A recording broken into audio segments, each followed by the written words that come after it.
ದೇವರೆಂದೇ ಖ್ಯಾತರಾಗಿರುವಂತಹ ಪರಮ ಪೂಜ್ಯ ಸಿದ್ದೇಶ್ವರ ಮಹಾಸ್ವಾಮಿಗಳ ಅಡದಾವರಗಳಲ್ಲಿ ಹಣೆಮಣೆದು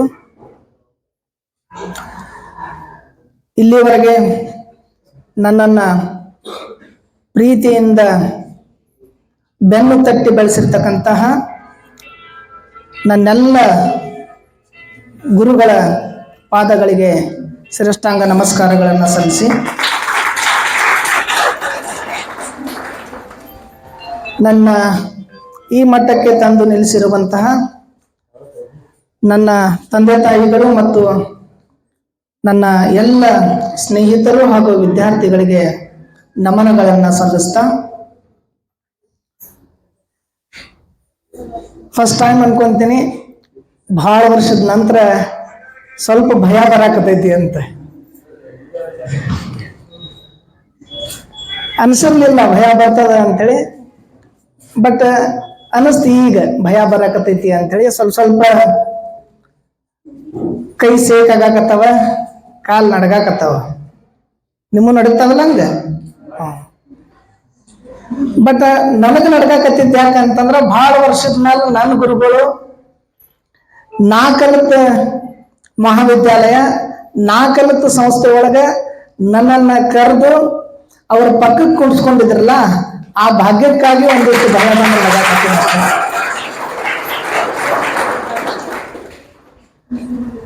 ಏನ್ ಮಾತಾಡ್ಬೇಕು ಅಂತ ಬಹಳ ಯೋಚನೆ ಮಾಡ್ತಿದ್ದೆ ನಾನು ಇವತ್ತು ಬೆಳಗ್ಗೆಯಿಂದ. ಏನ್ ಮಾತಾಡ್ಬೇಕು ಅಂತಂದ್ರೆ ನಾನು ಕಲಿತ ವಿದ್ಯಾಲಯದ ಬಗ್ಗೆ ಮಾತಾಡ್ಕೊಂಡು ಮುಂದೆ ನಿಮ್ ಕುರಿತು ಮಾತಾಡ್ಬೇಕು ಅಂತ ಅನಿಸ್ತು. ನಾನು ಹುಟ್ಟಿದ್ದಿದೆ ಬಿಜಾಪುರ ಜಿಲ್ಲೆ, ಬಿಜಾಪುರ ತಾಲೂಕ, ಈಗ ಬಬಲೇಶ್ವರ ತಾಲೂಕ, ಸಾರವಾಡ ಊರ. ಸುಮ್ಮನೆ ಹಂಗ ಹಿಂಗ ಮಾಡಿ ಉಡಾಳ್ಗಿರಿ ಮಾಡ್ಕಂತ PUC ಪಾಸ್ ಆಗಿ, PUC ಸೆಕೆಂಡ್ ಇಯರ್ ಫೇಲ್ ಆಗಿ, ಜಗಳಾಡಿ ಬಡದಾಡಿ ಪೊಲೀಸ್ ಸ್ಟೇಷನ್ಗೆ ಹೋಗಿ ಆಮೇಲೆ PUC ಪಾಸ್ ಆಗಿ ಅನಿವಾರ್ಯಕ್ಕೆ ಬಂದು ಖೇಡ್ ಪದವಿ ಮಹಾವಿದ್ಯಾಲಯಕ್ಕೆ ಅಡ್ಮಿಷನ್ ಮಾಡಿಸಿದವು. ಬಸ್ ತೆರಲಿಲ್ಲ ಅಂತಂದ್ರೆ ಅಡ್ಡ ಮಾಡ್ಕೊಂಡು ಬಿಡು ಮನುಷ್ಯ ಅವಾಗ. ಈಗಲ್ಲ, ಯಾಕಂದ್ರೆ ಆಗ ಬಸ್ ಭಾಳ ಇರಲಿಲ್ಲ, ಎಲ್ಲೋ ಒಂದು ಬಸ್ ಇರ್ತಿದ್ದು. ಅದೇ ಬಸ್ಸಿಗೆ ಜೋತು ಬಿದ್ದು ಬರುವಂತ ಪರಿಸ್ಥಿತಿಗಳಿದ್ದು. ಅಂತ ಟೈಮ್ದೊಳಗೆ ಹೋರಾಟದ ಹಿನ್ನೆಲೆಯಿಂದ ಬಂದಿರತಕ್ಕಂಥ ನಾನು ಅನಿವಾರ್ಯವಾಗಿ ಎಲ್ಲಿ ಡಿಗ್ರಿ ಅಡ್ಮಿಷನ್ ಮಾಡಬೇಕು ಅಂತ ಅನಿಸ್ತು. ಉಡಾಳ್ರಿ ಅನ್ನುವಂಥ ಪಟ್ಟಿ ಬಂದಿತ್ತು, ಹೋರಾಟಗಾರರಿಗೆ ಅದೊಂದು ಕಂಪಲ್ಸರಿ ಇರ್ತಿತ್ತು. ಅವಾಗ ನಾನು ಅಡ್ಮಿಷನ್ ಮಾಡಿಸಿದ್ದು ಇದೇ ಮಹಾವಿದ್ಯಾಲಯದ, ಇದೇ ಸಂಸ್ಥೆಯ ಮೇಲ್ಗಡೆ ಪದವಿ ಮಹಾವಿದ್ಯಾಲಯ ಇದೆಯಲ್ಲ, ಅಲ್ಲಿ ನಾನು BA ಅಡ್ಮಿಷನ್ ಮಾಡಿಸಿದೆ 2003 ತನಕ. ಅಡ್ಮಿಷನ್ ಮಾಡಿಸಿದ ಮ್ಯಾಲ ನನಗನ್ನಿಸ್ತು ಅಡ್ಮಿಷನ್ ಮಾಡಿಸಿ ಭಾಳ ಚಲೋ ಮಾಡೀನಿ ಅಂತ. ಯಾಕಂತಂದ್ರೆ ನಾನು ಪದೇ ಹೇಳ್ತಿರ್ತೀನಿ ನಮ್ಮ ಸ್ಟೂಡೆಂಟ್ಸ್ಗಳಿಗೆ, ನನ್ನ ಫ್ರೆಂಡ್ಸ್ಗಳಿಗೆ ನೆನಪು ಮಾಡ್ತಿರ್ತೀನಿ ನಾನು. ಏನಂತಂದ್ರೆ ಖೇಡ್ ಕಾಲೇಜ್ ಅದಲ್ಲ, ಅದು ನಮ್ಮ ತವ್ರ ಮನಿ ಅಂತ. ತವ್ರ ಮನಿ ಹೆಣ್ಮಕ್ಳಿಗೆ ಅಷ್ಟೇ ಇರ್ತೈತಿ, ಹೌದಲ್ರಿ? ತವ್ರ ಮನಿ ಹೆಣ್ಮಕ್ಳಿಗೆ ಅಷ್ಟೇ ಇರ್ತೈತಿ. ಬಟ್ ನನಗೆ ಗಂಡ್ಮಗಾದ್ರೂ ನನಗೆ ತವ್ರ ಮನಿ. ಯಾಕಂದ್ರೆ ನನ್ನನ್ನು ಬೆಳೆಸಿದ ಮನಿ ಇದು, ನನ್ನನ್ನು ಹುದುಗಿಸಿದ ಮನಿ ಇದು, ನನ್ನನ್ನು ಈ ಮಟ್ಟಕ್ಕೆ ತಂದು ನಿಂತ ಮನಿ ಇದು. ಯಾಕೆ ಈ ಮಾತು ಹೇಳ್ತೀನಿ ಅಂತಂದ್ರೆ, ಅಡ್ಮಿಷನ್ ಮಾಡಿದ ಆದ್ಮ್ಯಾಗ ನಾನು ಲೇಖಕ ಮೊದಲು ಬರಿತಿದ್ದೆ. ನಾನು ಕವನಗಳನ್ನ ಬರೆಯೋದು, ನಾಟಕಗಳನ್ನ ಬರೆಯೋದು, ಕಾದಂಬರಿಗಳನ್ನ ಬರೆಯೋದು, ಪಿಕ್ಚರ್ ಸ್ಟೋರಿಗಳನ್ನ ಬರೆಯೋದು, ಧಾರಾವಾಹಿ ಸ್ಟೋರಿಗಳನ್ನ ಬರೆಯೋದು, ಧಾರಾವಾಹಿ ಮಾಡೋ ಹುಚ್ಚು. ಅಂತದ್ರೊಳಗೆ ಮೇಲ್ಗಡೆ ಮೇತ್ರಿ ಸರ್ ಅಂತ ಹೇಳಿ ಪ್ರಿನ್ಸಿಪಾಲ್ ಇದ್ರು. ಅದೇ ಟೈಮ್ದೊಳಗೆ ಸೋಶಿಯಾಲಜಿ ಹೇಳಕ್ ಹೆಬ್ಬಿ ಸರ್ ಬಂದಿದ್ರು. ಅದೇ ಟೈಮ್ದೊಳಗ ಉಮ್ರಾಣಿ ಸರ್ ಅಂತಿದ್ರೆ, ಬಾಪಗೊಂಡ್ ಸರ್ ಅಂತಿದ್ರೆ. ಅವರೆಲ್ಲರೂ ಎಷ್ಟು ಪ್ರೀತಿದಿಂದ ಬೆಳೆಸಿದ್ರು ಅಂತಂದ್ರೆ, ನಾನು BA ಕಲಿತಿದ್ದೆ, ಕವಿಗೋಷ್ಠಿ ಅಂತ ಮಾಡ್ತಿದ್ವಿ. ಯುವಚಗುರು ಅನ್ನುವಂಥ ಬಳಗವನ್ನ ಇದೇ ಖೇಡ್ ಕಾಲೇಜಿನಲ್ಲಿ ನಾವು ಸ್ಟಾರ್ಟ್ ಮಾಡಿದ್ವಿ. 2003 ಇದೇ ಖೇಡ್ ಕಾಲೇಜದ ನೇತೃತ್ವದೊಳಗನೆ ಒಂದು ಕವನ ಸಂಕಲನ ತಂದಿದ್ದೀವಿ, ಯುವಚಗುರು ಅಂತೇಳಿ ಕವನ ಸಂಕಲನ ಬಿಡುಗಡೆ ಮಾಡಿದ್ದೀವಿ. ನಾವು ಕಲಿಯುವಂತ ಸಂದರ್ಭದೊಳಗೆ ವಿಶ್ವವಿದ್ಯಾಲಯ ಒಬ್ಬ ವಿದ್ಯಾರ್ಥಿಗೆ ಈ ಮಟ್ಟಕ್ಕೆ ಸಹಾಯ ಪ್ರೋತ್ಸಾಹ ನೀಡಿ ಬೆಳೆಸ್ತೈತಿ ಅನ್ನೋದಕ್ಕೆ ನಾನೇ ಉದಾಹರಣೆ. ಇದು ಕವನ ಸಂಕಲನ ಇಲ್ಲೇ ಬಿಡುಗಡೆಯಾಗಿತ್ತು. ಅದರದ್ದು 1 ಪೈಸಾನು ನಾವು ಯಾರೂ ಖರ್ಚು ಮಾಡಿರ್ಲಿಲ್ಲ. ನಮ್ಮ ಮುತ್ತನ ವಯಸ್ಸಿನವರು ಬಹಳ ಹಿರಿಯ ಸಾಹಿತಿಗಳು, ವಿದ್ವಾಂಸರು ನಮ್ಮ ಕವಿಗೋಷ್ಠಿಗೆ ಬರ್ತಿದ್ರು. ಮೇಲ್ಗಡೆ ಕವಿಗೋಷ್ಠಿ ಮಾಡ್ತಿದ್ವಿ. ಚಾ ನಾಷ್ಟ ಏನ್ ಖರ್ಚೈತಲ್ಲ ಎಲ್ಲ ಹೆಬ್ಬಿ ಸರ್. ನಿಮ್ PU ಕಾಲೇಜ್ನಾಗ ನರ್ಸ್ ರೆಡ್ಡಿ ಸರ್ ಅಂತಿದ್ರು, ವಿನೋದ್ ಸರ್ ಅದೇ ತಾನೇ ಬಂದಿದ್ರು, ಬಹಳ ಆತ್ಮೀಯರಿದ್ರು, ನಮ್ಮ ಸಮಕಾಲೀನವರು, ನಮ್ಮ ಏಜ್ದವ್ರು ಇರೋದ್ರಿಂದ ನಾವ್ ಅಷ್ಟು ಇದು ಮಾಡ್ಕೊಂತಿರ್ಲಿಲ್ಲ, ಸ್ನೇಹಿತರ ಹಾಗೆ ಸಹೋದರರ ಹಾಗೆ ಅವ್ರ ಜೊತೆ ಇರ್ತಿದ್ವಿ. ಆ ಸಂದರ್ಭದೊಳಗೆ ಕವಿಗೋಷ್ಠಿ ಮಾಡ್ಕೊಂತ ಬೆಳ್ಕೊಂಡ್ ಬಂದೆ. ಅದಾದ್ಮೇಲೆ NSS ಕ್ಯಾಂಪ್ಸ್ ಗಳನ್ನ ಮಾಡ್ತಿದ್ವಿ. ಆ ಸಂದರ್ಭದೊಳಗೆ ನಾಟಕಗಳನ್ನ ಬರೆಯಕ್ಕೆ ಸ್ಟಾರ್ಟ್ ಮಾಡಿದೆ ನಾನು. ಆ ಸಂದರ್ಭದಲ್ಲಿ ಸುಮಾರು 50 ನಾಟಕಗಳನ್ನ ಬರೆದ್ನಿ. 50 ನಾಟಕಗಳನ್ನ ಪ್ರತಿನಿತ್ಯ NSS ಕಾರ್ಯಕ್ರಮಗಳೇನಂತಾವಲ್ಲ, ಆ ಸಂದರ್ಭದೊಳಗೆ ಇಲ್ಲಿರುವಂತ ಸ್ನೇಹಿತರನ್ನ ಕರ್ಕೊಂಡು ಅದನ್ನ ಒಂದೇ ರಾತ್ರಿ ಒಳಗೆ ಪ್ರಾಕ್ಟೀಸ್ ಮಾಡಿ ಮರ್ದಿವ್ಸ ಅದನ್ನ ನಾಟಕನ್ನ ಅಭಿನಯ ಮಾಡ್ತಿದ್ವಿ. ಇಲ್ಲಿ ಬಂದ ಮೇಲೆ ಒಂದು ಬಹಳ ಹೆಸರು ಪಡೆದಿರ್ತಕ್ಕಂಥ ನಾಟಕ, ಅದನ್ನ ತಿರುಚಿದ್ರು ಬೇರೆದವರು, ಹೆಸರು ಟೈಟಲ್ ಚೇಂಜ್ ಮಾಡಿದ್ರು. ಆ ನಾಟಕದ ಹೆಸರು ಮುತ್ತು ತಂದ ಕುತ್ತು ಅಂತ ನಾನು ಸ್ಟಾರ್ಟ್ ಮಾಡಿದ್ದದು 2000 ಬರ್ದಿದ್ದು. ಮುತ್ತು ತಂದ ಕುತ್ತು ಅಂತ. ಈಗ ಬಹಳ ಫೇಮಸ್ ಆಗಿತ್ತದು 300 ಮುತ್ತುಗಳು ಅಂತ. ಟೈಟಲ್ ಚೇಂಜ್ ಮಾಡಿದ್ರು. ಬೀದಿ ನಾಟಕ ಅಂತ ಮಾಡಕತ್ತಿದ್ವಿ ನಮ್ಮೆಲ್ಲಾ ಸ್ನೇಹಿತರು ಕರ್ಕೊಂಡ. ಅದಾದ್ಮೇಲೆ ದುಶ್ಚಟವೇ ಚಟ್ಟಕ್ಕೆ ಮಾರ್ಗ ಅಂತ ಒಂದು ನಾಟಕ ಮಾಡಿದ್ವಿ. ನಮ್ಮ ಕಾಲೇಜಿಂದ, ನಮ್ಮ ಮಹಾವಿದ್ಯಾಲಯದಿಂದ ರಾಜ್ಯ ಮಟ್ಟದವರೆಗೂ ನಾವು ಅದನ್ನು ಒಯ್ದಿದ್ವಿ. ಬೆಳಗಾವದೊಳಗೆ ರಾಜ್ಯ ಮಟ್ಟದ ಯುವ ಜನೋತ್ಸವ ಇದ್ರು, ಅದ್ರೊಳಗೆ ನಾವು ಭಾಗವಹಿಸಿದ್ವಿ. ನಮ್ಮ ಮಹಾವಿದ್ಯಾಲಯದಿಂದ ನಾನು ವಿದ್ಯಾರ್ಥಿಯಾಗಿ. ಯಾವತ್ತೂ ನಮ್ಮ ಗುರುಗಳು ಅವ ಸ್ಟೂಡೆಂಟ್ ಅದ ಅನ್ನುವಂತ ಮಾತನ್ನ ಯಾವತ್ತೂ ಅನ್ಕೊಂಡೇ ಇಲ್ಲ. ನಮ್ಮ ಮುಜಾವರ್ ಅಂತನ್ನುವಂತ ಮಾತಾಡ್ತಿದ್ರು. ನಾನೊಂದು ನಿದರ್ಶನ ಹೇಳ್ತೀನಿ. ಒಬ್ರು ಇಂಜಿನಿಯರು ಸಾಹಿತಿಗಳಿದ್ರು, ಸುಮಾರು 60 ವರ್ಷ ಅವ್ರಿಗೆ ವಯಸ್ಸು. ಅದೇ ತಾನೇ ನನಗೆ 18-20 ವರ್ಷ. ಒಂದ್ಸರಿ ಭೇಟಿಯಾಗಕ್ಕೆ ಬಂದಿದ್ರು ಅವ್ರು ನಮ್ಮ ಮಹಾವಿದ್ಯಾಲಯಕ್ಕೆ. ನಮ್ಮ ಮಹಾವಿದ್ಯಾಲಯ ಅಂದ್ರೆ ಇದೇ ಖೇಡ್ ಕಾಲೇಜಿಗೆ ಭೇಟಿಯಾಗಕ್ಕೆ ಬಂದಿದ್ರು. ನಾನು BA ಸೆಕೆಂಡ್ ಇಯರ್ ಇದ್ದೆ. ಬಂದ ಪ್ರಿನ್ಸಿಪಾಲ್ರಿಗೆ ಮುಜಾವರ್ ಸರ್ ಎಲ್ಲಿದಾರ ಅಂತ ಕೇಳಿದ್ರು ಅವರು. ಮುಜಾವರ್ ಸರ್ ಎಲ್ಲಿದಾರ ಅಂತಂದ್ರೆ ಆಗಿನ ಸಮಯದಾಗ ಮೇತ್ರಿ ಸರ್ ಪ್ರಿನ್ಸಿಪಾಲ್ ಇದ್ರು. ಸರ್ ಸೋಷಿಯಾಲಜಿ ಕ್ಲಾಸ್ ಹೇಳ್ತಿದ್ರು. ಅಲ್ಲಿ ಗೇಟ್ ಹತ್ರ ನಿಂತಿದ್ರು. ಕೇಳಿದ ತಕ್ಷಣ ಮ್ಯಾಲ್ ಹೋಗ್ರಿ ಅಂತ ಸರ್ ಕಳಿಸಿದ್ರು. ಬಟ್ ಸರ್ ನಮ್ ಸ್ಟೂಡೆಂಟ್ ಅಂತ ಹೇಳಿರ್ಲಿಲ್ಲ. ಮ್ಯಾಲ ಪ್ರಿನ್ಸಿಪಾಲ್ ಹತ್ರ ಹೋದಾಗ ಪ್ರಿನ್ಸಿಪಾಲ್ರೆ ಹೋಗಿ ಕೇಳಿದ್ರು. ಕೇಳಿದ ತಕ್ಷಣ ಅವ್ರೇನಂದ್ರು ಮುಜಾವರ್ ಸರ್ ಎಲ್ಲಿದ್ದಾರೆ, ನನ್ನ ಕೂಡ್ರಿ ಬರ್ತಾರೆ 2 ನಿಮಿಷ ಅಂತ ಕೂಡಿಸಿದ್ರು. ನಾನು ಕ್ಲಾಸ್ನಾಗ ಕುಂತಿದ್ದೆ. ಕ್ಲಾಸ್ನಿಂದ ಮುಜಾವರ್ ಬಾಯಿ ಬೆಟ್ಟಗಾಕ ಯಾರೋ ಬಂದಾರ ಒಬ್ರು ಅಂತ ಕರ್ಕೊಂಡು ಬಂದ್ರು. ಅವ್ರು ಕರ್ಕೊಂಡು ಬಂದು ನನ್ನನ್ನು ಚೇಂಬರ್ದಾಗ ಕೂಡಿಸಿ ನೀ ಮಾತಾಡ ಅಂತ ಹೇಳಿ ಅವ್ರು ಎದ್ದು ಹೊರಗಡೆ ಬಂದ್ರು. ಸಾಹಿತ್ಯದ ಚರ್ಚೆಗಾಗಿ ನನ್ನನ್ನ ತಮ್ಮ ಮಗನ ಸರಿ ಸಮಾನವಾಗಿ, ತಮ್ಮ ವಿದ್ಯಾರ್ಥಿ ಅನ್ನೋದನ್ನು ತಮ್ಮ ಸಹಪಾಠಿಗಳಾಗಿ, ಸಹೋದರನ ಹಾಗೆ ಬಹಳ ಪ್ರೀತಿಯಿಂದ ಬೆಳೆಸಿ ಈ ಮಟ್ಟಕ್ಕೆ ತಂದು ನಿಂದ್ರಿಸಿದ್ದು ಅದು ಖೇಡ್ ಕಾಲೇಜ್. ಬಹಳ ಅನಿಸ್ತಿದ್ದೆ. ಮಾತಾಡಕ್ ಭಯ ಬರ್ತಿತ್ತು. ನಿಮ್ಮೆಲ್ಲರಿಗೂ ಭಯ ಬರ್ತೈತಿ. ಆ ಭಯವನ್ನ ನಾನು ಎದುರಿಸೇ ಬಂದೇನೆ. PU ಕಾಲೇಜ್ನಾಗ ಚಳಗಿ ಸರ್ ಅಂತ ಮಾತಾಡಕ್ ಸ್ಟಾರ್ಟ್ ಮಾಡಿಸಿದ್ರು. ಅವರು ಸೋಷಿಯಾಲಜಿ. ಇಲ್ಲಿ ಬಂದ ಮೇಲೆ ಆ ಮಾತಾಡಕ್ ಬಂತತೆ ಹೋಗಿ ಮಾತಾಡ್ತಿ ಅಂತ ಕಳಿಸಿದ್ದು ಸೋಷಿಯಾಲಜಿದ ಹೆಬ್ಬಿ ಸರ್. ಸಿದ್ನಾಳ್ ಸರ್ ಅಂತಿದ್ರು, Babugan sir, Umrani sir, Metri sir, ಇವರೆಲ್ಲರೂ ಕುಡ್ಕೊಂಡು ನಮ್ಮನ್ನ, ಒಬ್ರಿಬ್ರು ಅಂತಲ್ಲ ಎಲ್ಲರೂ ಕುಡ್ಕೊಂಡು ನನ್ನನ್ನ ಬೆಳೆಸಿದ್ರು. ಬೆಳೆಸಿ ನೀ ಮಾಡ್ತಿ ಅನ್ನುವಂತ ಒಂದು ಅವರ ಪ್ರೋತ್ಸಾಹ, ಅವರ ಪ್ರೀತಿ, ಅವರ ವಿಶ್ವಾಸ ನನ್ನನ್ನು ಈ ಮಟ್ಟಕ್ಕೆ ತಂದು ನಿಲ್ಲಿಸ್ತು ಅಂತ ಹೇಳಿದ್ರೆ ಇದೇನು ಅತಿಶಯೋಕ್ತಿ ಅಲ್ಲ ಅಂತ ಅನ್ಕೊಂತೇನೆ. ಇನ್ನೊಂದು ಮಾತನ್ನ ಈ ಸಂದರ್ಭದಲ್ಲಿ ಈ ಮಹಾವಿದ್ಯಾಲಯದ ಬಗ್ಗೆ ಹೇಳ್ತೀನಿ. ಬಹಳ ಜನ ಅನ್ಕೊಂಡಾರ ದೊಡ್ಡ ಕಾಲೇಜ್ ಹೋಗಿ ಲಕ್ಷಗಟ್ಟಲೆ ಡೊನೇಷನ್ ಕೊಟ್ಟು ಅಡ್ಮಿಷನ್ ಮಾಡಿದ್ರೆ ಉತ್ತಮವಾದ ಶಿಕ್ಷಣ ಸಿಗ್ತದ ಅಂತ. ಹೌದಲ್ಲ? ಚಲೋ ಶಾಲೆ ಕಲಿಸ್ತಾರಲ್ಲ ಅಲ್ಲಿ, ಇಂಗ್ಲಿಷ್ ಮೀಡಿಯಂ, ಇಂಟರ್ನ್ಯಾಷನಲ್ ಸ್ಕೂಲ್ದಾಗ. ನನ್ನ ವೈಯಕ್ತಿಕವಾಗಿ ನಾನು ಅಂತಿರ್ತೇನೆ, ವಿದ್ಯೆ ಹೆಚ್ಚಾದಂಗೆ ಏನ್ ಹೆಚ್ಚಾಗ್ಬೇಕು? ಬುದ್ಧಿ ಹೆಚ್ಚಾಗ್ಬೇಕು. ಬಟ್ ಈಗಿನ ಸಂದರ್ಭಗಳು ಹೆಂಗಾಗ್ಯಾವಂದ್ರ ಅಂತಾರಾಷ್ಟ್ರೀಯ ಶಾಲೆಗಳು, ರೆಸಿಡೆನ್ಸಿಯಲ್ ಸ್ಕೂಲ್ಗಳು, ಇಂಗ್ಲಿಷ್ ಮಾಧ್ಯಮದ ಸ್ಕೂಲ್ಗಳು, ಮತ್ತೆ ಹೈಫೈ ಮೇಂಟೈನ್ ಮಾಡುವಂತ ಸ್ಕೂಲ್ಗಳಲ್ಲಿ ವಿದ್ಯೆ ಹೆಚ್ಚಾಗತ್ತೈತಿ, ಆದ್ರೆ ಬುದ್ಧಿ ಕಡಿಮೆ ಆಗಾಕತ್ತದ. ಅರ್ಥ ಮಾಡ್ಕೊಂಡ್ರಿ ಅಂತ ಅನ್ಕೊಂತೇನೆ. ನೀವು IAS ಆಫೀಸರ್ ಆಗಿ ಏನ್ ಮಾಡೋರಿದ್ದೀರಿ? ನಿಮ್ಮ ಅವ್ವ ಅಪ್ಪನ ನೀವು ನೋಡ್ಕೊಳ್ಳಿಲ್ಲ ಅಂದ್ರೆ, ನೀವು IAS ಆಫೀಸರ್ ಆದ್ರೂ ಏನ್ ಮಾಡೋರು? ನೀವು IPS ಆಫೀಸರ್ ಆದ್ರೂ ಏನ್ ಮಾಡೋರು? ನಿಮ್ಮ ಗುರುಗಳು ಕಲಿಸಿದವ್ರು ಇವರೇ ನನ್ನ ಗುರುಗಳು ಅಂತ ನೀವು ಹೇಳ್ಕೊಳ್ಳಿಲ್ಲ ಅಂದ್ರೆ, ನೀವು ಹುಟ್ಟಿದ ಊರು ಮರ್ತ್ರಿ ಅಂದ್ರೆ, ನಿಮ್ಮ ಸ್ನೇಹಿತರನ್ನ ಮರ್ತ್ರಿ ಅಂತಂದ್ರೆ, ನಿಮ್ಮ ಪರಿವಾರದವ್ರನ್ನ ಮರ್ತ್ರಿ ಅಂತಂದ್ರೆ, ನೀವು ಯಾವ ದೊಡ್ಡ ಹುದ್ದೆಗೆ ಹೋದ್ರು ಏನ್ ಪ್ರಯೋಜನ ಅಂತ. ಅದಕ್ಕೆ ನಾನು ಈ ಕಾಲೇಜನ್ನ ನೆನೆಸ್ತೀನಿ. ಯಾಕಂತಂದ್ರೆ ಇಲ್ಲಿ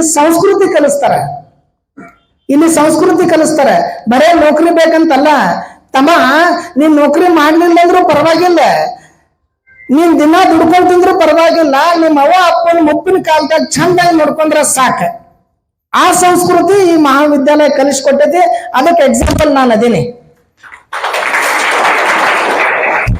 ಯಾವತ್ತಿಗೂ ನಾನು ಈ ಮಹಾವಿದ್ಯಾಲಯದ ನನ್ನೆಲ್ಲ ಗುರುಗಳಿಗೆ ಉಡಾಳ್ರಿಗೊಂದು ಎಕ್ಸಾಂಪಲ್ ಹೇಳ್ತೇನೆ. ನಾವು ಕಲ್ತಿದ್ದು ಡಿಗ್ರಿ ಕಾಲೇಜ್ನಾಗ ಮ್ಯಾಲ, ನಮಗೆ ಕೆಳಗಿನ ಕಾಲೇಜ್ ಏನ್ ಸಂಬಂಧ ಅಂತ. ಕಲ್ತಿದ್ದು ಡಿಗ್ರಿ ಅಲ್ಲ, ಮತ್ತೆ PUC ಅಡ್ಮಿಷನ್ ಮಾಡೇ ಇಲ್ಲ. ಏನ್ ಸಂಬಂಧ ಅಂದ್ರೆ ಹಸಿವು ಆತು ಅಂತಂದ್ರೆ ಅನ್ನ ಕೊಡೋ ಸಂಬಂಧ ಇತ್ತು ನಮಗಿಲ್ಲಿ. ನರ್ಸ್ ರೆಡ್ಡಿ ಸರ್ ಪ್ರಿನ್ಸಿಪಾಲ್ ಇರ್ತಿದ್ರು, ವಿನೋದ್ ಸರ್ ಬಂದು ಅಲ್ಲಿ ಕಾರ್ನರ್ದಾಗ ಒಂದು ರೂಮ್ನಾಗ ಕುಂದಿರ್ತಿದ್ರು. ಅವ್ರು ಇರ್ಲಿಲ್ಲ ಅಂತಂದ್ರೆ ನರ್ಸ್ ರೆಡ್ಡಿ ಸರ್, ಅವ್ರು ಇದ್ರಂದ್ರೆ ಅವ್ರಿಗೆ. ಅದನ್ನ ಬಿಟ್ರೆ ಹೊರಗೆ ಹೆಬ್ಬಿ ಸರ್ ನಿಂದಿರ್ತಿದ್ರು, ನಾಷ್ಟ ಮಾಡಕ್ ರೊಕ್ಕ ಕೊಡ್ರಿ ಅಂತ. ಯಾಕಂದ್ರೆ ಊರಿಂದ ಬೆಳಗ್ಗೆ ಜಲ್ದಿ ಎದ್ದು ಬರ್ತಿದ್ವಿ. ನಾವು ಕಾಲೇಜ್ ಮುಗಿದ ಮೇಲೆ ಹೋಗೋರು, ನಾವು ದತ್ತಕ್ ಮಕ್ಳು ಅಂತಾರಲ್ಲ, ಮುಗಿದ ಮೇಲೆ ಹೋಗೋರು ನಾವು. ಹಸಿವು ಆಗ್ತಿತ್ತು. ನಾವೊಂದು 8-10 ಜನರದ್ದು ಗುಂಪಿತ್ತು. ಇದೇ ಗ್ರೌಂಡ್ನಾಗ ಅಡ್ಡಾಡ್ಕೊಂತಿರ್ತಿದ್ವಿ. ಈ ಸರ್ ಕಡೆದಿಂದ ರೊಕ್ಕ ಇಸ್ಕೊಂಡಿಲ್ಲ, ಈ ಸರ್ ಕಡೆದಿಂದ ನಾಷ್ಟ ಮಾಡಿಲ್ಲ ಅನ್ನೋ ಜಯಮಾನನೇ ನಮ್ದಲ್ಲ. ನಾವೆಲ್ಲರ ಕಡೆದಿಂದ ದುಡ್ಡು ಇಸ್ಕೊಂಡಿವಿ, ಎಲ್ಲರ ಕಡೆದಿಂದ ನಾಷ್ಟ ಮಾಡ್ಕೊಂಡಿವಿ. ಕೊನೆಗೆ ಅವ್ರು ಯಾರೋ ಟೀಚರ್ಸ್ ಇರ್ಲಿಲ್ಲ ಅಂತಂದ್ರೆ, ಹಸಿವು ಆಗಿತ್ತು ಅಂದ್ರೆ ಅಲ್ಲಿ ಕ್ಯಾಂಟೀನ್ ಐತಿಲ್ಲ ಕಾರ್ನರ್ದಾಗ, ಬಾಯಿಗೆ ಯಾರು ಸರ್ ಹೆಸರು ನೆನಪು ಬರ್ತೈತಿ ಅವ್ರ ಹೆಸರಲ್ಲೇ ಬರ್ಸಿ ಹೋಗ್ಬಿಡ್ತಿದ್ವಿ. ಅಂದ್ರೆ ಹಸಿವನ್ನ ನೀಗಿಸಿದ್ದು ಇದೇ ವಿಶ್ವವಿದ್ಯಾಲಯ, ಇದೇ ಮಹಾವಿದ್ಯಾಲಯ ಹಸಿವನ್ನ ನೀಗಿಸಿದ್ದು. ಈ ಮಹಾವಿದ್ಯಾಲಯದ ಬಗ್ಗೆ ಹೇಳ್ಕೊಂಡು ಕೂತ್ನಿ ಅಂದ್ರೆ ದೊಡ್ಡ ಸ್ಟೋರಿ, ಒಂದು ಫಿಲ್ಮ್ನ ಮಾಡ್ಬೋದು. ಯಾಕಂತಂದ್ರೆ ದೊಡ್ಡ ದೊಡ್ಡ ಕಾಲೇಜುಗಳು, ದೊಡ್ಡ ದೊಡ್ಡ ಸ್ಕೂಲ್ಗಳು, ದೊಡ್ಡ ದೊಡ್ಡ ಮಾಸ್ಟರ್ಸ್ಗಳು ಅನ್ಟಚಬಲ್ ನಂಗ. ಅಂದ್ರೆ ಮಾಸ್ತರ್ಗಳು ಬಂದ್ರು ಅಂತಂದ್ರೆ ದೂರ ಹೋಗ್ರಿ ಅಂತ ಓಡಿ ಹೋಗುವಂತ ಕಾಲೇಜುಗಳು ನಮ್ಮಲ್ಲೆಲ್ಲ. ನಮ್ಮಲ್ಲಿ ನಮ್ಮ ಹುಡುಗರು ಅಂತೇಳಿ ಹೆಗಲ ಮೇಲೆ ಕೈ ಹಾಕೊಂಡು ಕರ್ಕೊಂಡು ಹೋಗುವಂತ ಕಾಲೇಜ್, ಆ ಕಾಲೇಜ್ ಖೇಡ್ ಕಾಲೇಜ್ ಐತಿ ಅಂತ ಹೇಳ್ತಾ, ಮತ್ತೊಂದು ಸಾರಿ ಖೇಡ್ ಕಾಲೇಜ್ ದೊಡ್ಡದಾಗಿರ್ತಕ್ಕಂಥ ಸಂಸ್ಥೆ. ಆ ಸಂಸ್ಥೆಯನ್ನ ಅಚ್ಚುಕಟ್ಟಾಗಿ ನಡೆಸಿಕೊಂಡು ಹೋಗ್ತಕ್ಕಂತಹ ವಿನೋದ್ ಸರ್ ಅವರಿಗೆ, ಆಡಳಿತಾಧಿಕಾರಿಗಳಿಗೆ ಮತ್ತು ಪ್ರಾಚಾರ್ಯರಿಗೆ, ಪದವಿ ಮತ್ತು ಪದವಿ ಪೂರ್ವ ಮತ್ತೆ ಇಲ್ಲಿರ್ತಕ್ಕಂಥ ಎಲ್ಲ ಬೋಧಕರಿಗೆ ಒಂದು ಸರಿ ಎಲ್ಲರಿಗೂ ಶ್ರೀ ಸಾಷ್ಟಾಂಗ ನಮಸ್ಕಾರ ನನ್ನ ಮುಂದುವರಿಸ್ತೇನೆ. ಸರ್ ಕೇಳಿದ್ರು ನಮ್ಮ ಹುಡುಗರಿಗೆ ಮೋಟಿವೇಶನ್ ಬಗ್ಗೆ ಮಾತಾಡಬೇಕು ಅಂತ. ಈ ಮೋಟಿವೇಶನ್ ಸ್ಪೀಚ್ ಅಂತಂದ್ರೆ ಸುಳ್ಳು ಬಹಳ ಹೇಳಬೇಕಾಗ್ತದೆ. ಮೋಟಿವೇಶನ್ ಸ್ಪೀಚ್ ಅಂದ್ರೆ ಸುಳ್ಳು ಬಹಳ ಹೇಳಬೇಕ. ಬಟ್ ಸುಳ್ಳು ಹೇಳಕ್ ನನ್ನ ಮನಸ್ಸು ಒಪ್ಪಂಗಿಲ್ಲಲ್ಲ, ಆದ್ರೂ ಮೋಟಿವೇಶನ್ ಹೇಳ್ಬೇಕು. ಮತ್ತೆ ಸತ್ಯ ಹೇಳನೆ ಮೋಟಿವೇಶನ್. ಸಾಧ್ಯ ಆದಷ್ಟು ತಮ್ಮ ಮನ ಮುಟ್ಟುವ ಹಾಗೆ ತಮ್ಮಲ್ಲಿ ಏನಾದ್ರೂ ಒಂದು ಸಾಸಿವೆ ಕಾಳದಷ್ಟು ಏನಾದ್ರೂ ಚೇಂಜಸ್ ಆದ್ರೆ ಸಾಕು ಅಂತ ಅನ್ಕೊಂತೇನೆ. ಯಾಕಂದ್ರೆ ಮೋಟಿವೇಶನ್ ಸ್ಪೀಚ್ ಹಿಂಗಿರ್ತದೆ, ವಿದ್ಯಾರ್ಥಿಗಳನ್ನ ಪರಿವರ್ತನೆ ಮಾಡಬೇಕು, ಪರ್ಸನಾಲಿಟಿ ಡೆವಲಪ್ಮೆಂಟ್ ಮಾಡಬೇಕು ಅಂತಂದ್ರೆ ಯಾವ್ದಾವ್ದು ಎಕ್ಸಾಂಪಲ್ಗಳನ್ನ ಕೊಟ್ಟು ನಿಮ್ಮನ್ನ ನಮ್ಮ ಕಡೆ ಕೇಂದ್ರೀಕರಿಸಿಕೊಳ್ಳತಕ್ಕಂತ ಒಂದು ಗುಣ ಅದು. ಬಟ್ ಅದಕ್ಕಿಂತ ಇಂಪಾರ್ಟೆಂಟ್ ಏನಂತಂದ್ರೆ ಸತ್ಯ ಹೇಳಿ ಸತ್ಯದಿಂದ ನಿಮ್ಮನ್ನ ಅದೇ ದಾರಿಗೆ ಒಯ್ತಕ್ಕಂಥದ್ದು ಒಂದು ಮೋಟಿವೇಶನ್ ಅಂತ ಇರ್ತದೆ. ನೀವೆಲ್ಲರೂ PUC ಅದೀರಿ, ಅದೆಲ್ಲ PUC first year second year almost ಇದ್ದೀರಿ. ಬಹಳಷ್ಟು ಜನ ಹುಡುಗರು ಅದೀರಿ, ಒಂದು 40% ಹೆಣ್ಮಕ್ಳಿದ್ದೀರಿ. ನಿಮ್ಮೆಲ್ಲರದ್ದು ಆಸೆ ಗೌರ್ಮೆಂಟ್ ಜಾಬ್ ಮಾಡಬೇಕು ಅಂತ, ಹೌದಾ? ಎಲ್ಲರದ್ದು ಆಸೆ ಸರ್ಕಾರಿ ಜಾಬ್ ಮಾಡ್ಬೇಕಂತ, ಕೆಲವೊಬ್ರದ್ದು ಬಿಸ್ನೆಸ್ ಮಾಡ್ಬೇಕಂತ ಇದೆ. ಹಾಗಾದ್ರೆ ನೀವು ಬಿಸ್ನೆಸ್ ಮಾಡ್ಬೇಕು ಅಂತಂದ್ರೆ, ಸರ್ಕಾರಿ ನೌಕರಿ ಪಡ್ಕೊಳ್ಬೇಕು ಅಂತಂದ್ರೆ ಮೊದಲು ಏನ್ ಮಾಡ್ಬೇಕು ಅಂತಂದ್ರೆ, ಮೊದಲ ಕೇಳೋದ್ ಕಲಿಬೇಕು. ಯಾರು ಯಾವುದೇ ವಿಷಯದ ಬಗ್ಗೆ ಹೇಳಿ ಅದನ್ನ ಮೊದಲು ಚಂದಂಗ್ ಕುತ್ಕೊಂಡು ಕೇಳ್ಬೇಕು. ಯಾಕೆ ಕೇಳ್ಬೇಕು ಅಂತಂದ್ರೆ, ಎಲ್ಲಾ ಪುಸ್ತಕಗಳನ್ನ ನಿಮಗ್ ಓದಕ್ಕಾಗಂಗಿಲ್ಲ, ನನಗ್ ಓದಕ್ಕಾಗಂಗಿಲ್ಲ. ಸರ್ ಓದಿರ್ತಕ್ಕಂಥ ಪುಸ್ತಕದ ಟೈಟಲು ನನಗೆ ಗೊತ್ತಿಲ್ಲ, ಸರ್ ಓದಿರ್ತಕ್ಕಂಥ ಸಾಹಿತ್ಯದ ಬಗ್ಗೆ ನನಗೆ ಅರಿವೂ ಇಲ್ಲ, ಆ ಪುಸ್ತಕಗಳು ನನ್ಗೆ ಸಿಗೋದೇ ಇಲ್ಲ, ಸರ್ಗಿರುವಂತ ಜ್ಞಾನ ನನ್ನಲ್ಲಿ ಇಲ್ಲದೇ ಇಲ್ಲ. ಬಟ್ ನನಗದು ಎಲ್ಲ ಓದಕ್ ಆಗಂಗಿಲ್ಲಲ್ಲ. ಅವಾಗ ಯಾರಾದ್ರೂ ಮಾತಾಡುವಂತ ಸಂದರ್ಭದಲ್ಲಿ ಆ ಮಾತುಗಳನ್ನ ನಾವು ಚೆನ್ನಾಗಿ ಕೇಳ್ಬೇಕು. ಯಾಕಂತಂದ್ರೆ ಆ ಮಾತುಗಳು ನಮ್ಮ ಒಂದು ಕೃತಿ ಓದಿದಂಗ, ಒಂದು ಗ್ರಂಥ ಓದಿದಂಗ ಆಗ್ತದೆ.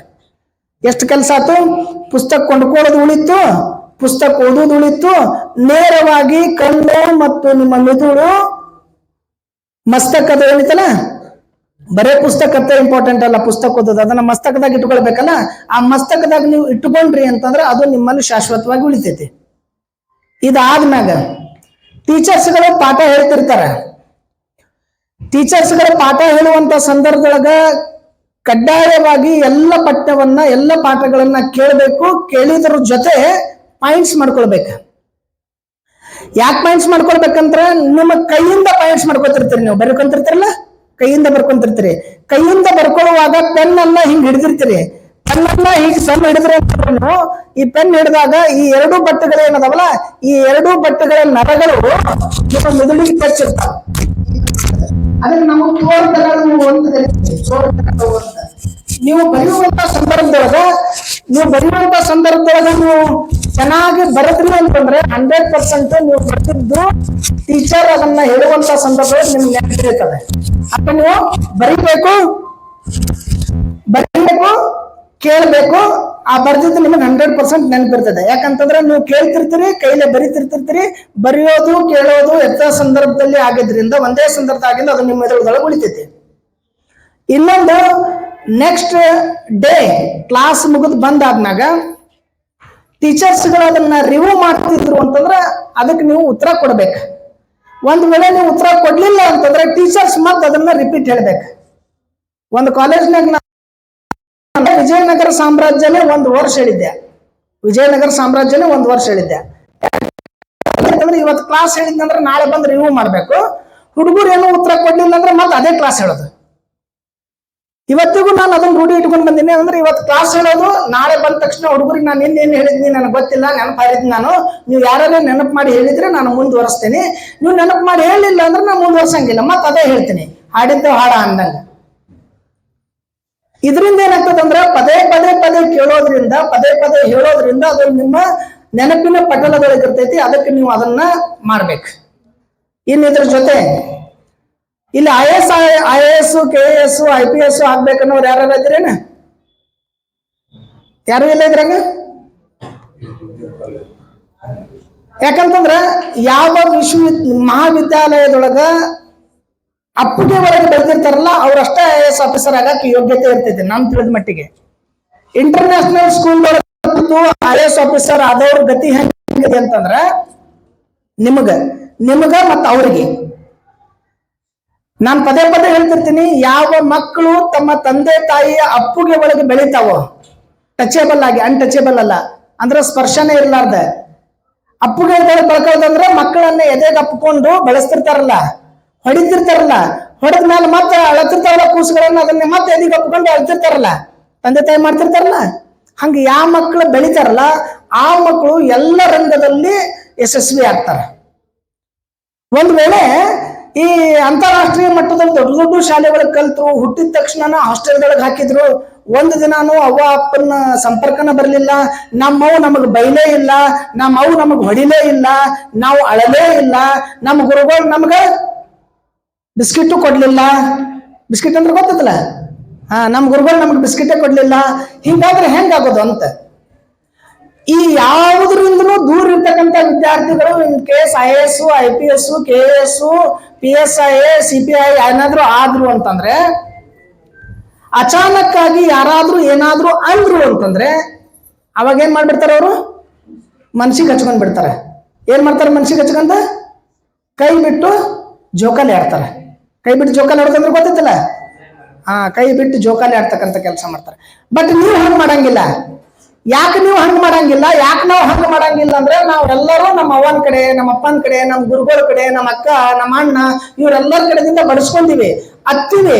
ಅಪ್ಪುಗೆ ಅಳುವ ನೋವಿನ ಎಲ್ಲ ನಮ್ಗೆ ಅನುಭವ ಐತಿ. ಅದಕ್ಕೆ ನಮ್ಗೆ ಯಾರು ಏನಾದ್ರು ತಲೆ ಕಟ್ಸ್ಕೊಳಂಗಿಲ್ಲ. ನಿಮ್ ಟೀಚರ್ಸ್ಗಳು ಬೈದಿರ್ತಾರ, ನಿಮ್ಮ ಅವ್ವ ಬೈದಿರ್ತಾಳ, ಅಪ್ಪ ಬೈದಿರ್ತಾರ, ಎಲ್ಲರೂ ಬೈದ್ರು ನೀವು ತಲೆ ಕಟ್ಸ್ಕೊಳಂಗಿಲ್ಲ. ಮತ್ತೆ ನಮ್ಮ ಅವ್ವ, ನಮ್ಮ ಅಪ್ಪ, ನಮ್ಮ ಗುರುಗಳು, ನಮ್ಮ ಮೇಡಮ್, ನಮ್ಮ ಟೀಚರ್ ಅಂತ ಅನ್ಕೊಂತೀರಿ. ಈ ಮನೋಭಾವ ಇದ್ರೆ 100% ಲೈಫ್ ಒಳಗ ಮತ್ತು ಕಾಂಪಿಟೇಟಿವ್ ಎಕ್ಸಾಮ್ ಒಳಗ ಸಕ್ಸಸ್ ಆಗ್ತಾರೆ. ಇನ್ನ IAS ಆಗೋರಿದ್ರಿ ಅಂತಂದ್ರೆ PU ಕಾಲೇಜ್ PU ಇದ್ರಿಲ್ಲ, ನಿಮಗ ಈ PUC ಮುಗಿದ್ಮೇಲೆ 3 ವರ್ಷ ಅವಕಾಶ ಐತಿ. ಯಾಕಂದ್ರೆ ಎನಿ ಡಿಗ್ರಿ IAS, IPS ಆಗ್ಬೇಕಂದ್ರೆ ಎನಿ ಡಿಗ್ರಿ ಬೇಕು. ಬಹಳ ಸಿಂಪಲ್ ಆಗಿರ್ತಕ್ಕಂಥ ವ್ಯವಸ್ಥೆ. 24 ತಾಸು ನಿಮಗೆ ಟೈಮ್ ಐತಿ. 24 ತಾಸು ಒಂದು ದಿನದೊಳಗ ನೀವು 3 ತಾಸು ಮೀಸಲಿಡ್ರಿ. 3 ತಾಸು ಸಾಕು. ಎಷ್ಟು ತಾಸು ಓದೋದು? 8 ತಾಸು 16 ತಾಸು ಓದೋ ಅವಶ್ಯಕತೆ ಇಲ್ಲ. ಬರೇ 3 ತಾಸು. 3 ತಾಸು ನೀವು ಕರೆಕ್ಟ್ ಆಗಿ ಎವ್ರಿ ಡೇ ನಿತ್ಯನು 3 ಗಂಟೆ ನೀವು 3 ತಾಸನ್ನ ಮೀಸಲಿಟ್ರೆ 100% ಬರ್ಕೊಡ್ತೇನೆ. 3 ಬೇಡ 5 ವರ್ಷದೊಳಗ IAS ಮತ್ತು IPS ಆಫೀಸರ್ ಆಗ್ರಿ.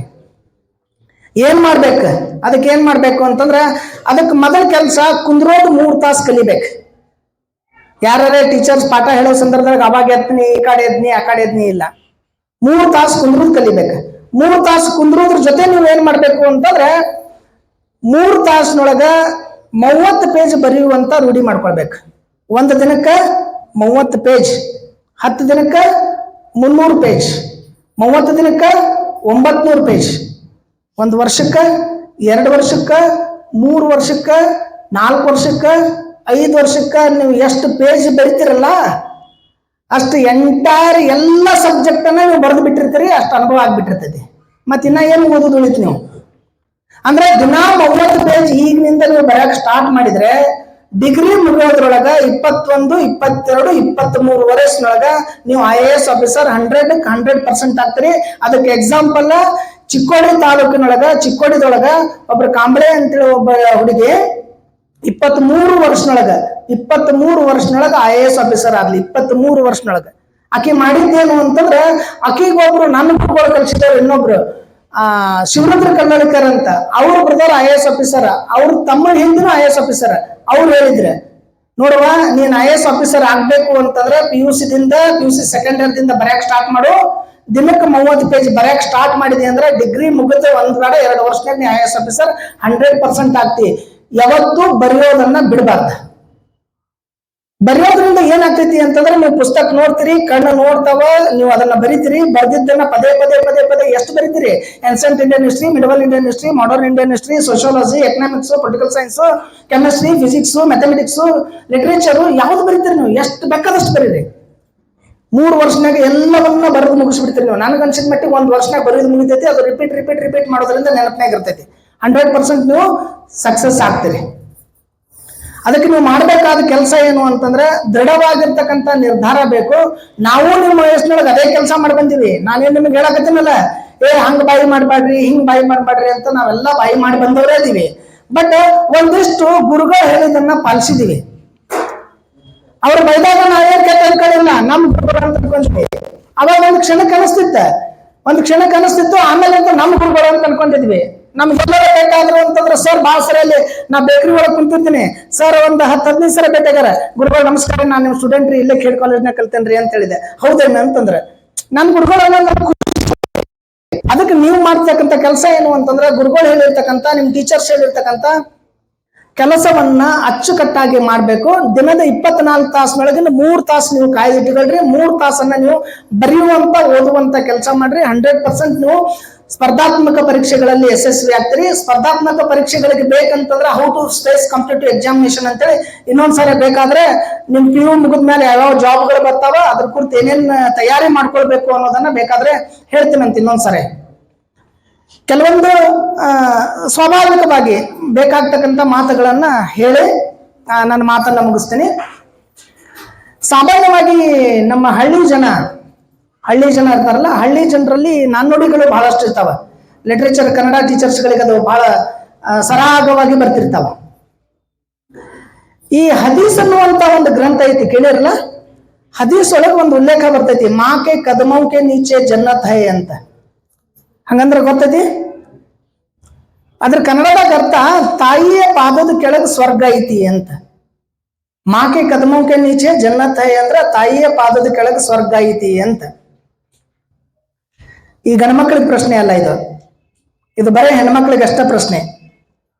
ಹದೀಸ್ ಒಳಗ ಮಾಕೆ ಕದಮೌಕೆ ನೀಚೆ ಜನ್ನತ್ ಅಂದ್ರ ತಾಯಿಯ ಪಾದದ ಕೆಳಗೆ ಸ್ವರ್ಗ ಐತಿ ಅಂತಂತಾರ. ನಿಮಗಷ್ಟ ಪ್ರಶ್ನೆ ಕೇಳ್ತೀನಿ, ಹಂಗಾದ್ರೆ ಹೆಂಡತಿಯ ಪಾದದ ಕೆಳಗೆ ಏನೈತಿ? ಪಟ್ ಅಂತ ಹೇಳ್ಬೇಕು ಉತ್ತರ. ಜಲ್ದಿ ಏನೈತವ? ಏನೂ ಇಲ್ಲ. ತಾಯಿಯ ಪಾದದ ಕೆಳಗೆ ಸ್ವರ್ಗ ಐತಿ ಅಂತಂದ್ರೆ ಹೆಂಡತಿ ಪಾದದ ಕೆಳಗೆ ಏನೈತಿ? ವೆರಿ ಗುಡ್, ನರಕ ಐತಿ. ಮತ್ತ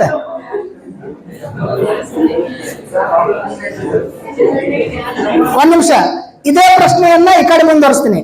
ತಾಯಿಯ ಪಾದದ ಕೆಳಗೆ ಸ್ವರ್ಗ ಐತಿ ಅಂತಂದ್ರೆ ಹೆಂಡತಿ ಪಾದದ ಕೆಳಗೆ ಏನೈತಿ? Very good.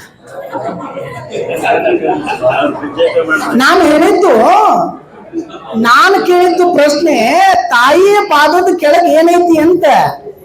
ನಾನು ನಿಮ್ಮವ್ವ ಅಂತ ಹೇಳಿಲ್ಲ, ನಾನು ನಮ್ಮವ್ವ ಅಂತ ಹೇಳಿ, ನಾನು ಯಾರ ಅವ್ವ ಅಂತನೂ ಹೇಳಿಲ್ಲ. ನಾನು ಹೇಳಿದ್ದು ಬರೇ ತಾಯಿ ಅಂತ, ತಾಯಿ ಅಂತ ಹೇಳಿದ್ದು. ಹೌದಪ್ಪ, ಸರ್ ಹೆಂಡತಿ, ಸರ್ ಮಕ್ಕಳಿಗೆ, ಮತ್ತ ಆ ತಾಯಿ ಪಾದದ ಕೆಳಗೆ ಸ್ವರ್ಗ ಇರ್ಬೇಕಲ್ಲ. ಹಂಗಂದ್ರೆ ಅದಕ್ಕೆ ಹೇಳ್ತೀವಿ ನಾವು, ಎತ್ರ ನಾರಸ್ತು ಪೂಜಂತೆ ರಮಂತೆ ತತ್ರ ದೇವತಾ ಅಂತ. ಎಲ್ಲಿ ನಾರಿಯರನ್ನ ನಾವು ಪೂಜಿಸ್ತೀವೋ ಅಲ್ಲಿ ದೇವತೆಗಳು ನಂದಾಡ್ತಾವ ಅಂತ ಹೇಳ್ತೀವಿ.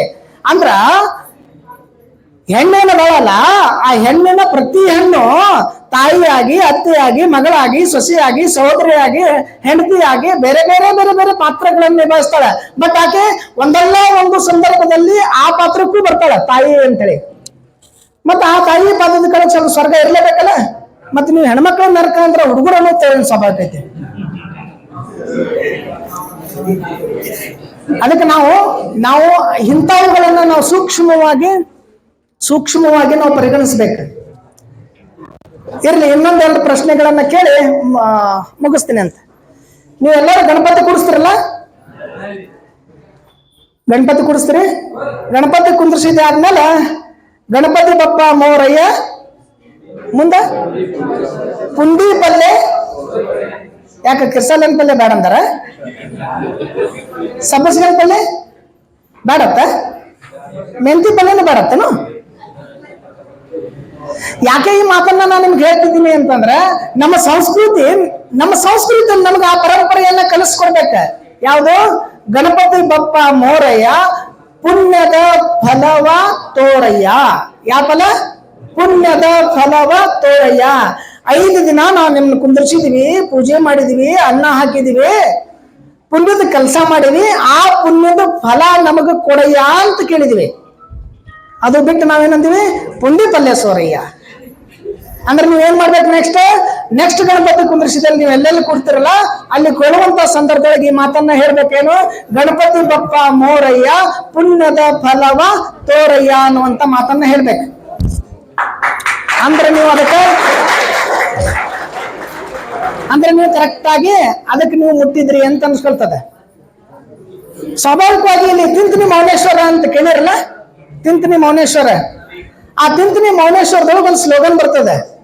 ತಿಂತಿನಿ ಮೌನೇಶ್ವರದೊಳಗೆ ಅದನ್ನ ನಾನು ಕರೆಕ್ಟ್ ಆಗಿ ಮಾಡ್ಕೊಂಡು ಹೇಳ್ತೇನೆ. 1,80,525 पिराने पीर पैगंबर की दोस्त तेरा हो दिन. 1,80,525 पिराने पीर पैगंबर की दोस्त तेरा हो दिन. ಇದು ತಿಂತಿನಿ ಮೌನೇಶ್ವರ ದೇವಸ್ಥಾನದ ಮೇಲ್ಗಡೆ ಶ್ಲೋಕ ಬರ್ದಾರೆ. ನಾನು ಅದನ್ನ ಕರೆಕ್ಟ್ ಮಾಡ್ಕೊಂಡು ಹೇಳೀನಿ. ಯಾಕಂದ್ರೆ ಅಲ್ಲಿ ಒಂದಿಷ್ಟು ಏನಾಗ್ತದೆ ಅಂದ್ರೆ ಲೋಪ ಆಗ್ತಾವ, ಅಂದ್ರೆ ನುಗ್ತೀವಿ ನಾವು ಒಂದಿಷ್ಟು ಶಬ್ದಗಳನ್ನ.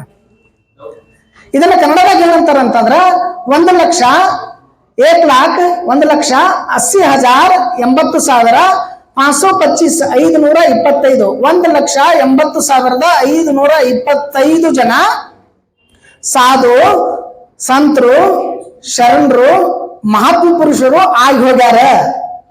ಅವರು ಹಾಕಿಕೊಟ್ಟ ಮಾರ್ಗದೊಳಗ ಅವರನ್ನ ನಾವು ದೋಸ್ತ್ ಅಂತ ತಿಳ್ಕೊಂಡು, ಗೆಳೆಯ ಅಂತ ತಿಳ್ಕೊಂಡು ಇವತ್ತಿನ ದಿನ ನಡೆಯೋಣ ಅಂತದ್ರ ಅರ್ಥ. ದೋಸ್ತ್ ತೇರ ಹೋದಿನ, ದೋಸ್ತ್ ತರ ಅಲ್ಲ, ದೋಸ್ತ್ ತೇರ ಹೋದಿನ. ದೋಸ್ತ ನಿನ್ನ ಹಾಗೇನೆ ಇವತ್ತಿನ ದಿನ ನೀ ಹಾಕಿಕೊಟ್ಟ ಮಾರ್ಗದಾಗ ನಡಿತೀನಿ. ಯಾಕಂದ್ರೆ ನಾವೆಲ್ಲಾರ್ದು ಮಾತಾಡೋದು ಕೇಳ್ತೀವಿ ಅಂದ್ರೆ ಟೀಚರ್ಸ್ ಕೇಳಂಗಿಲ್ಲ, ಅವ ಅಪ್ಪಂದ್ ಕೇಳಂಗಿಲ್ಲ, ಮಾತು ಕೇಳ್ತೀವಿ, ದೋಸ್ತರ ಮಾತು ಕೇಳ್ತೀವಿ, ಫ್ರೆಂಡ್ಸ್ ಮಾತು ಕೇಳ್ತೀವಿ. ಅದಕ್ಕ ಆ ಸಾಧುಗಳನ್ನ, ಸಂತರನ್ನ, ಶರಣರನ್ನ, ಸುಫಿಗಳನ್ನ ನಾವು ದೋಸ್ತರು ಅಂತ ತಿಳ್ಕೊಂಡಿವಿ ಅಂತಂದ್ರೆ ಅವರ ಮಾತುಗಳನ್ನ ನಾವು ಕೇಳ್ತೀವಿ. ಅವರ ಮಾತಿನೊಳಗೆ ನಾವು ಇವತ್ತು ನಡೆಯೋಣ ಅನ್ನುವಂತ ಸಂದೇಶ ಕೊಡ್ತೈತಿ. ಅದನ್ನ ಬಿಟ್ಟು ನಾವು ದೋಸ್ತರ ಹೋದಿನ ದೋಸ್ತ ತೇರಾ ಗೆಳೆಯ ನೀನ್ ಹಾಕಿಕೊಟ್ಟ ಮಾರ್ಗದೊಳಗೆ ಇವತ್ತು ನಡೆಯೋಣ ಅನ್ನೋದು. ಇಂಥ ಬಹಳಷ್ಟು ನುಡಿಗಳದಾವ. ಇವು ನಾವು ಅಪಭ್ರಂಶವಾಗಿ ಬೇರೆ ಬೇರೆ ಬೇರೆ ಅರ್ಥದೊಳಗೆ ಹೇಳ್ಕೊಂಡು ಹೋಗ್ತೀವಿ. ಇದ್ರ ಜೊತೆ ಇನ್ನೊಂದು ಮಾತನ್ನ ಹೇಳ್ತೇನೆ. ಜನಪದ ಸಾಹಿತ್ಯ ಅಂತಂದ್ರೆ ಆಗಿನ ಜನಪದ ಸಾಹಿತ್ಯ ಮತ್ತು ಈಗಿನ ಜನಪದ ಸಾಹಿತ್ಯಕ್ಕೆ ಬಹಳ ವ್ಯತ್ಯಾಸ ಅದಾವ. ಆಗಿನ ಜನಪದ ಸಾಹಿತ್ಯದೊಳಗ ಸಂಸ್ಕೃತಿಯನ್ನ ಹೇಳ್ತಿದ್ರು, ಆಚಾರ ವಿಚಾರಗಳನ್ನ ಹೇಳ್ತಿದ್ರು, ಪದ್ಧತಿಗಳನ್ನ ಹೇಳ್ತಿದ್ರು, ಹೆಣ್ಮಕ್ಳು ಹೆಂಗಿರ್ಬೇಕು ಗಂಡ್ಮಕ್ಳು ಹೆಂಗಿರ್ಬೇಕು ಅಂತ ಹೇಳ್ತಿದ್ರೆ. ಒಂದು ಉದಾಹರಣೆ ಹೇಳ್ತೀನಿ. ಕಡಲಿಮಟ್ಟಿಯ ಕಾಸಿಬಾಯಿಯ ಜೀವನದ ಚಾರಿತ್ರ್ಯ, ಶೀಲದ ಚಾರಿತ್ರ್ಯ ಈಗೇನದ? ಈಗ ಕಲ್ಲ ಮೇಲೆ ಕಲ್ಲಿಟ್ಟು ಜಜ್ಜಿನಿ, ನೀ ಮದುವೆ ಮಾಡಿ ಹೊಂಟಿದಿ, ನಾ ಹೆಂಗ ಮಾಡ್ಲಿ ಒಳ್ಳೆ ನೋಡು ಒಂದ್ಸರಿ ಅಂದ್ರೆ ಇವೆಲ್ಲ ಸಂಸಾರ ಒಡೆಯುವ ಏನು ಸಂಸಾರ ಮಾಡಿಸುವ ಅಲ್ಲ, ಬೇಕಲ್ಲ. ಇದನ್ನೇ ನಾವು ಎಲ್ಲ ಬಹಳ ಚಂದ ಅಂತ ಕೇಳ್ತೀವಿ, ಬಾಯ ನೀವು ಎಷ್ಟು ಜನ ವಿದ್ಯಾರ್ಥಿಗಳಿದ್ದೀರಲ್ಲ, ನಿಮಗೆ ಎಷ್ಟು ಹಾಡುಗಳು ಬಾಹ್ಯಾಟ ಅದಾವ, ಜನಪದ ಆಗ್ಲಿ, ಫಿಲ್ಮ್ದಾಗ್ಲಿ, ಭಾವಗೀತೆಗಳಾಗ್ಲಿ. ಒಂದ್ಸರಿ ಯೋಚನೆ ಮಾಡ್ರಿ, ನೀವು ಎಲ್ಲ ಹಾಡುಗಳು ನಿಮಗೆ ಬಾಹ್ಯಾಟ ಅದಾವ, ಹೌದಲ್ಲ? ಆ ಮೊನ್ನೆ ಒಂದು ಯಾವ್ದೋ ಪಿಕ್ಚರ್ ಬಂದಿತ್ತಲ್ಲ ಇಲ್ಲಿ ಅಪ್ಸರಾಕ್, ಯಾವ್ದದು ಉಡಾಳ್ರ, ನೆನಪೈತಿ ಹೌದಲ್ಲ? ಅದು ಯಾವ್ದೋ ಒಂದು ಖಡ್ಗ ಹಿಡ್ಕೊಂಡು ಕುಣಿತ ಇದು ಬಂದಿತ್ತಲ್ಲ, ಶಿವರಾಜ್ ಕುಮಾರ್ದು ಖಡ್ಗ ಹಿಡ್ಕೊಂಡು ಬಂದಿತ್ತಲ್ಲ ಒಂದು, ಹೌದಾ? ಯಾವ್ದೋ ಒಂದು ಚೀರುದ್ ಬಂದಿತ್ತಲ್ಲ, ಸಿಕ್ಕಾಪಟ್ಟಿ ಚೀರ್ತಿದ್ರಲ್ಲ, ಕಾಂತಾರ ಏನದು? ಅದು ಮೊನ್ನೆ ಸೀರಿಯಲ್, ಇದು ಯಾವ್ದೋ ಸೀರಿಯಲ್ ಒಳಗೆ ಯಾವ್ದೋ ಒಂದು ಡ್ರೆಸ್ ಇಂಟ್ರೊಡ್ಯೂಸ್ ಆಗಿತ್ತಲ್ಲ, ಯಾವ್ದದು ಅದೊಂದು ಕಲರ್ ಕಲಿತಲ್ಲ ಡ್ರೆಸ್, ಅದು ಯಾವ ಸೀರಿಯಲ್? ಹೋಗ್ಲಿ, ಇಲ್ಲೇ ನಿನ್ನೆ ಒಂದು ಸೊಲ್ಲಾಪುರ ರೋಡಿಗೆ ಒಂದು ಕೃಷ್ಣ ಹೋಟೆಲ್ ಅಂತ ಸುಟ್ಟೈತಿಲ್ಲ, ಗೊತ್ತೈತಿಲ್ಲ?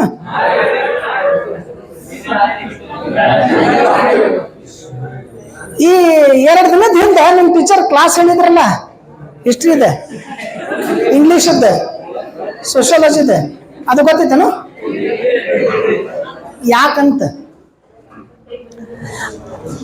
ಟೀಚರ್ಸ್ ಹೇಳಿರ್ತಕ್ಕಂಥ ಪಾಠ ನಿಮಗೆ ನೆನಪಿಲ್ಲ, ನೋಡ್ಲಾರ್ದ ಪಿಕ್ಚರ್, ಕೇಳಲಾರ್ದ ಹಾಡ, ಗೊತ್ತಿರ್ಲಾರ್ದ ಸ್ಟೋರಿ, ಊರಂದೆಲ್ಲ ಸುದ್ದಿ, ಊರ್ದು ಚಿಂತೆ ಮಾಡಿ ಮುಲ್ಲಾ ಸೊರಗಿದೆ ಅಂತ ಹಂಗ ಊರ್ದು ಚಿಂತೆ ಮಾಡಿ ಊರ್ದೆಲ್ಲ ನೆನಪಿಟ್ಕೊಂಡು ಕಲ್ತಿದ್ದ ಮರ್ಯಾಕತ್ತಿರಲ್ಲ. ಯಾಕಂತ ಯಾರಾದ್ರೂ ಹೇಳ್ತಾರಲ್ಲ? ಪಿಕ್ಚರ್ ಸ್ಟೋರಿ ನೆನಪದಾವ, ಹಾಡು ನೆನಪದಾವ, ಧಾರಾವಾಹಿ ನೆನಪದಾವ, ನ್ಯೂಸ್ಗಳು ನೆನಪದಾವ, ಅಲ್ಲಿ ಏನೋ ಸುಟ್ಟಿದ್ದ ನೆನಪೈತಿ. ಇದನ್ನ ಬೇಕಾದ್ರೆ 1 ವರ್ಷ ಬಿಟ್ಟು ಕೇಳಿದ್ರು ನೀವು ಹೇಳ್ತೀರಿ, ಎಲ್ಲಿ ಆ ಕೃಷ್ಣ ಇದು ಸುಡ್ತಲ್ಲ ಅಂತಂದಾಗ ಸುಟ್ಟೈತ್ರಿ ಅಂತ ಹೇಳ್ತೀರಿ. ಬಟ್ ನೀವು PUC ಫಸ್ಟ್ ಇಯರ್ದಾಗ, ಸೆಕೆಂಡ್ ಇಯರ್ದೊಳಗ, SSLC ಒಳಗ ಕಲ್ತಿದ್ದು ನಿಮ್ಗೆ ಯಾಕೆ ನೆನಪಿಲ್ಲ ಅಂತ. ನಿನ್ನೆನೆ ಹೇಳಿದ್ದ ಪಾಠ ಇವತ್ತು ಯಾಕೆ ನೆನಪಿರಂಗಿಲ್ಲ ಅಂತ. ಯಾಕೆ ನೆನಪಿರಂಗಿಲ್ಲ? ಇರ್ತೈತೇನೋ ನೆನಪಿರಂಗಿಲ್ಲ? ಯಾಕಂತ? ಯಾಕೆ ನೆನಪಿರಂಗಿಲ್ಲ ಅಂತಂದ್ರ ಒಂದೇ ಕಾರಣ. ಏನ್ ನೀವು ಲಕ್ಷ ಇಟ್ಟು ಕೇಳಿರ್ತೀರಿ? ಇಲ್ಲ, ಸಾಧ್ಯ ಇಲ್ಲ. ಹಂಗಂದ್ರೆ ನೀವು ಪಾಠ ಲಕ್ಷ ಇಟ್ಟು ಕೇಳಂಗಿಲ್ಲ, ಧ್ಯಾಸ ಇಲ್ಲಿರ್ತೈತಿ, ಉಳಿದಿದ್ದೆಲ್ಲ ಆ ಕಡೆ ಇರ್ತೈತಿ. ಧ್ಯಾಸ ಬೇರೆ ಕಡೆ ಇರ್ತೈತಿ, ದೇಹ ಅಷ್ಟ ಇಲ್ಲಿರ್ತೈತಿ. ಸಾಧ್ಯ ಇಲ್ಲ. ಲಕ್ಷ ಇಡೋ ಪ್ರಶ್ನೆ ಅಲ್ಲ. ನೀವು ಪಾಠ ಕೇಳಿರ್ತೀರಿ, ಮೇಡಮ್ ಹೇಳ್ತಕ್ಕಂಥ ಪಾಠಗಳನ್ನ, ಟೀಚರ್ಸ್ ಹೇಳ್ತಕ್ಕಂಥ ಪಾಠಗಳನ್ನ ಕೇಳಿರ್ತೀರಿ. ಕೇಳಿ ಏನ್ ಮಾಡ್ತೀರಿ? ಮನೆಗೆ ಹೋಗ್ಬಿಡ್ತೀರಿ, ಹೌದಲ್ಲ? ಮನೆಗೆ ಹೋಗ್ತೀರಿ. ಎಷ್ಟು ಜನ ಆ ಸುಟ್ಟಿದ ಹೋಟೆಲ್ ಎಷ್ಟು ಮಂದಿಗೆ ಹೇಳಿದ್ರಿ ನೀವು? ಹೇಳಿರಿ? ಸಾಧ್ಯ ಇಲ್ಲ. ಆ ಪಿಕ್ಚರ್ ಚಲೋ ಐತೆ ಅಂತ ಎಷ್ಟು ಜನ ಹೇಳಿರಿ? ಆ ಹಾಡು ಚಲೋ ಐತೆ ಅಂತ ಎಷ್ಟು ಮಂದಿಗೆ ಹೇಳಿರಿ? ಎಷ್ಟು ಸರಿ ನೀವು ಪದೇ ಆ ಹಾಡನ್ನ ಹಾಡಿರಿ? ಯಾವಾಗ ನೀವು ಪದೇ ಅದು ನಿಮ್ಮ ನೆನಪಿನ ಪಟಲದಲ್ಲಿ ತರ್ತೀರೋ, ಅದನ್ನ ಬಾಯಿದಿಂದ ಹೇಳಕ್ ಸ್ಟಾರ್ಟ್ ಮಾಡ್ತೀರಿ, ಅವಾಗ ನೆನಪಿನಾಗಿರ್ತದೆ. ಅದಕ್ಕೆ ನೀವು ಮಾಡೋ ಕೆಲಸ ಏನು ಅಂತಂದ್ರೆ ಪದೇ ಹೇಳಿರ್ತಕ್ಕಂಥ ಪಠ್ಯವನ್ನ ನೆನಪಿಸ್ಕೊಳ್ಬೇಕ. ಹೆಂಗ ಧಾರಾವಾಹಿ, ಹೆಂಗ ಹಾಡು ಬಾಯಾಟ ನಿಮಗೆ ಇರ್ತೈತಿ ಅಂದ್ರ 100% ನಿಮಗೆ ಪಠ್ಯನೂ, ನಿಮಗೆ ಪುಸ್ತಕದಲ್ಲಿರ್ತಕ್ಕಂಥ ಪಾಠನೂ ಬಾಯಾಟ ಇರಲೇಬೇಕು. ಇರಕ್ ಏನ್ ಕಾರಣ ಅಂತಂದ್ರೆ, ಇರ್ಲಾರ್ದಕ್ ಏನ್ ಕಾರಣ ಅಂದ್ರೆ, ಒಂದೇ ನೀವು ದಿನನಿತ್ಯ ಹಾಡ್ತೀರಿ, ಪ್ರಾಕ್ಟೀಸ್ ಮಾಡ್ತೀರಿ, ಪುಸ್ತಕ ಎಕ್ಸಾಮ್ ಟೈಮ್ದಾಗ ಅಷ್ಟ ಪ್ರಾಕ್ಟೀಸ್ ಮಾಡ್ತೀರಿ. ಅದಕ್ಕೆ ಏನಾಗೈತಿ, ನಿಮ್ ನೆನಪಿನದೊಳಗಿಲ್ಲ. ಇನ್ನೂ 1 ದಿನ ಎಕ್ಸ್ಟ್ರಾ ಇರ್ತಾರೆ. ಹೆಂಗಂದ್ರೆ ನಾಳೆ ಎಕ್ಸಾಮ್ ಅದಾವ, ಯಾವಾಗ ಓದನು? ನಾಳೆ ಎಕ್ಸಾಮ್ ಅದಾವ, ಇವತ್ತು ರಾತ್ರಿ ಓದನು. ಯೋಚನೆ ಮಾಡ್ರಿ ನೀವು, ನಾಳೆ ಎಕ್ಸಾಮ್ ಇದ್ದಿತ್ತು, ಇವತ್ತು ರಾತ್ರಿ ಓದಿತ್ತು, ಎಲ್ಲಕ್ಕೆಲ್ಲ ನೆನಪಿರ್ತೈತಿ, ಹೌದಲ್ಲ? ನೆನಪು ಕೊಟ್ಟ ತಕ್ಷಣ ಎಲ್ಲ ಆನ್ಸರ್ ಬರ್ದ್ ಬಿಡ್ತೀರಿ. ವಾಪಸ್ ಹೊರಗೆ ಬಂದ್ಮ್ಯಾಗ ನೀವ್ ಏನ್ ಮಾಡ್ತೀರಿ ಅಂತಂದ್ರ, ಎಕ್ಸಾಮ್ ಪರ್ಪಸ್, ನಿಮ್ಮ ಉದ್ದೇಶ ಏನೈತಿ ತಲೆಯೊಳಗ?